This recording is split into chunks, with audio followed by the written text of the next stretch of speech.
Hey friends, Sam Haymart for Test Driven TV. Today I've got a 2014 Nissan Quest LE minivan. Now minivans have actually changed quite a bit in the last 30 years since they came out in the middle of the 1980s. Back then, they were sort of this affordable family vehicle that you saw a lot of young families in, piled to the ceiling with strollers and stuffed animals and lots of kids. But these days, they tend to be more the vehicle chosen by baby boomers, more likely to be seen with their grandkids in the vehicle rather than young families, and therefore the minivan really has sort of moved upscale in price and equipment levels. Today they tend to be just like this one, leather-lined home theaters on wheels. So we're going to take this out and see what $45,000 buys you today in a minivan.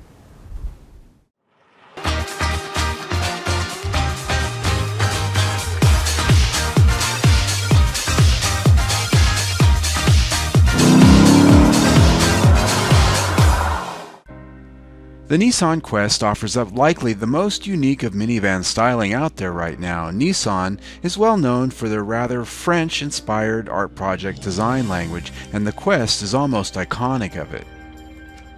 A large chrome grille makes a styling statement and wraps into the xenon headlights. Around the sides and rear, the glass has a wraparound effect into the rear door. Roof rails and rear spoiler complete the fully accessorized look.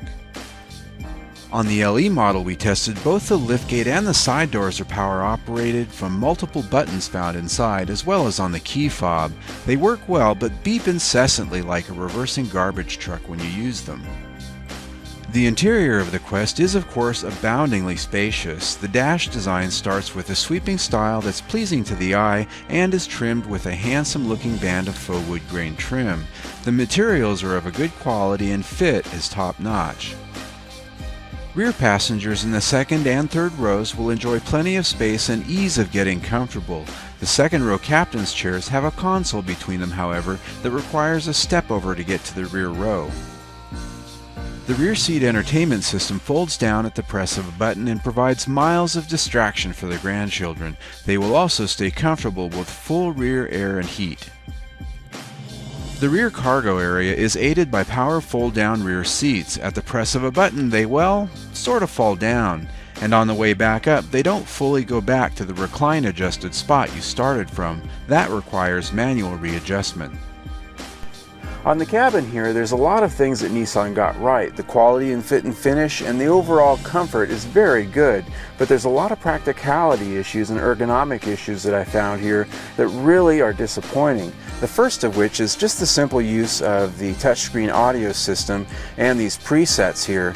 As you can see here on the screen, I've got my radio presets laid out there, and like most touchscreens, you can just reach over here and take a look at that, see the one you want and press it. But the problem is it doesn't go back to that preset menu. Instead, you have to hit the menu button, then you have to hit preset list to get back to it, and you got to do it every single time. So if you're rolling down the road and you like to change stations a lot like I do, this whole routine of having to go back and press two menu buttons over and over again can get quite annoying. That's a big oversight on the part of the designers of the system. Now granted, there are buttons down here that give you those same presets, but it's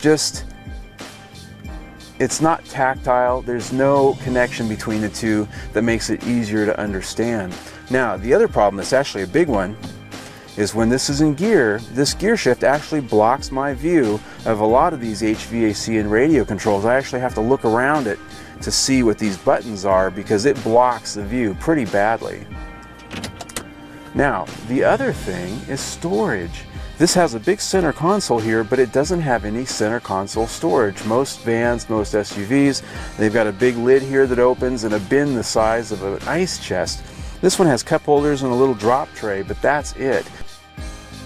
Under the hood is a 3.5-liter V6 engine mated to only a constantly variable transmission, or CVT. With 260 horsepower, it's rated by the EPA at 19 miles per gallon city and 25 miles per gallon highway. We achieved the EPA-listed 21 miles per gallon combined in our testing without trying too hard.